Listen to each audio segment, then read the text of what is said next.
Assalamualaikum warahmatullahi wabarakatuh. Kami kelompok 15 akan memaparkan hasil diskusi kelompok kami yang berjudul Victor Fromm's Ekspektasi Teori. Next slide. Di sini ada nama anggota kelompok kami. Yang pertama yaitu ada Mira Dina, yang kedua ada Najwa Olivia, dan yang ketiga ada saya sendiri, Fatin. Next slide. Baik, yang pertama yaitu sejarah dari Victor Fromm's ekspektasi teori.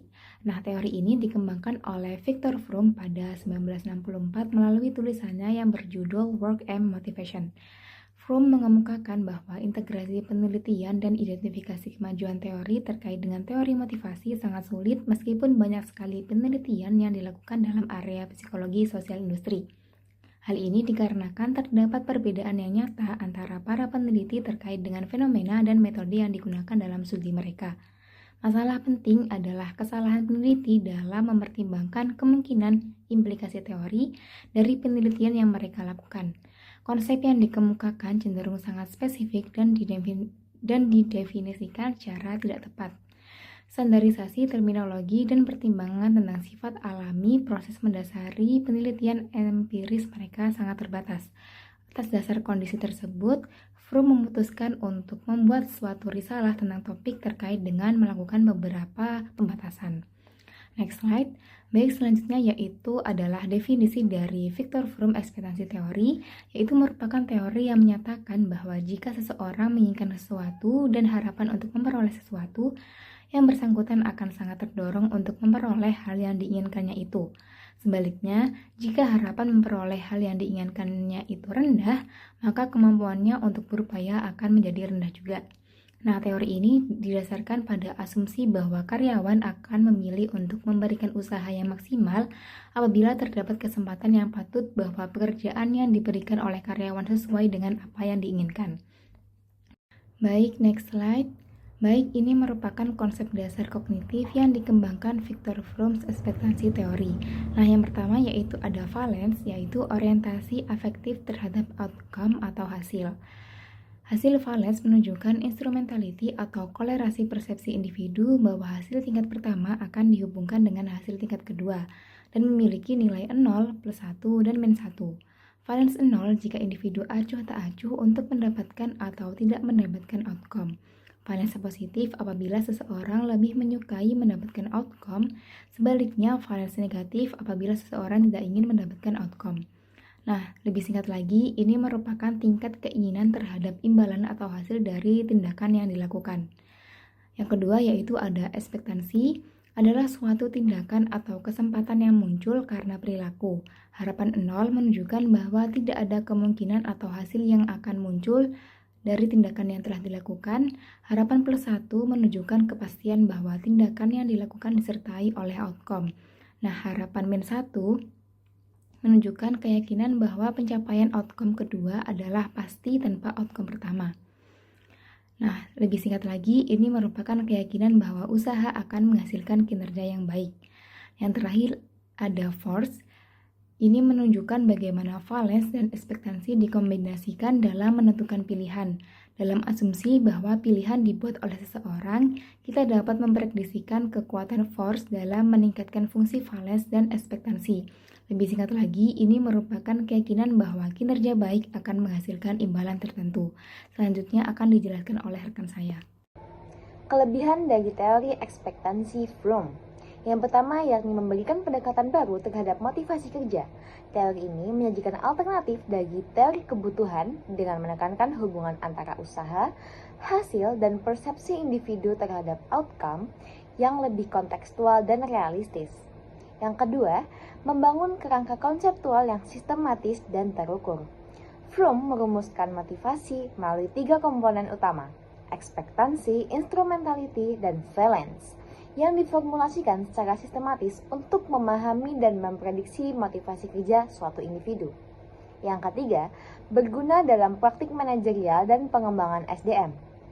Teori ini memberikan panduan konkret bagi organisasi seperti menerapkan tujuan yang jelas, melatih karyawan, memberi reward yang tepat, dan menyelaraskan nilai individu dengan nilai organisasi. Yang keempat, memungkinkan prediksi terhadap kepuasan dan preferensi kerja individu. Dengan teori ini, organisasi dapat memprediksi kinerja, kepuasan kerja, serta preferensi individu terhadap pekerjaan atau organisasi tertentu. Yang kelima, membantu menjelaskan perilaku masuk atau keluar dari organisasi. Fromm menjelaskan bagaimana individu memutuskan untuk bergabung, bertahan, atau meninggalkan organisasi, serta seberapa besar usaha yang dikeluarkan berdasarkan daya tarik dan harapan terhadap organisasi. Fromm memiliki kelebihan, tentu juga memiliki kekurangan. Yang pertama adalah tidak cocok digunakan pada level kelompok atau antar individu, atau between subject. Model dikembangkan untuk level individu sehingga tidak memperhitungkan perbedaan antara individu atau kelompok, seperti kemampuan, jenis pekerjaan, atau perbedaan imbalan yang diterima. Kedua, mengandung asumsi implisit yang lemah atau meragukan, seperti asumsi bahwa semua individu memiliki valence, instrumentality, dan ekspektansi yang identik, padahal kenyataannya tidak demikian. Yang ketiga, komponen teori dianggap independen, padahal bisa saling terkait. Ketiga komponen utama teori tersebut sebenarnya bisa saling mempengaruhi dan tidak benar-benar independen seperti yang diasumsikan oleh teori tersebut. Yang keempat, terdapat ambiguitas dalam implementasi model.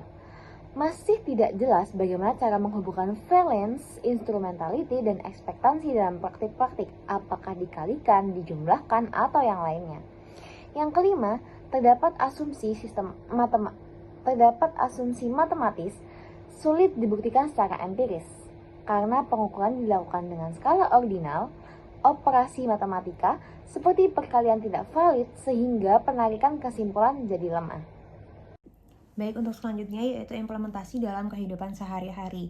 Kehidupan pribadi, olahraga, dan kesehatan merupakan contoh pertama, yaitu seseorang akan rutin berolahraga jika meyakini bahwa olahraga akan membuat dirinya sehat atau tubuhnya sehat merupakan ekspektansi, percaya bahwa kesehatan akan meningkatkan kualitas hidup merupakan instrumentality, dan sangat menghargai hidup sehat merupakan valence. Penerapannya, seorang individu dapat memotivasi diri dengan menetapkan tujuan kesehatan yang spesifik dan memilih untuk olahraga yang sesuai dengan dirinya. Lalu contoh kedua yaitu pendidikan antara siswa dan nilai. Seseorang siswa akan belajar dengan giat jika ia percaya bahwa usahanya belajar akan menghasilkan nilai yang bagus merupakan ekspektansi, nilai yang bagus akan membuatnya diterima di universitas favorit merupakan instrumentality, dan dia sangat menginginkan masuk universitas tersebut merupakan valence. Penerapannya, seorang guru dapat memotivasi siswa dengan memberikan umpan balik yang jelas serta menunjukkan hubungan antara usaha dan hasil, lalu dapat dikaitkan antara hasil belajar dengan tujuan pribadi siswa. Selanjutnya yaitu implementasi dalam manajemen sumber daya manusia. Contoh yang pertama yaitu penerapan intensif dan tunjangan kerja. Di sebuah instansi pemerintahan, penerapan tujuan kinerja atau TPP digunakan untuk memotivasi karyawan agar meningkatkan kinerjanya. Yakin dengan usaha ekstra akan meningkatkan penilaian kinerja merupakan ekspektansi.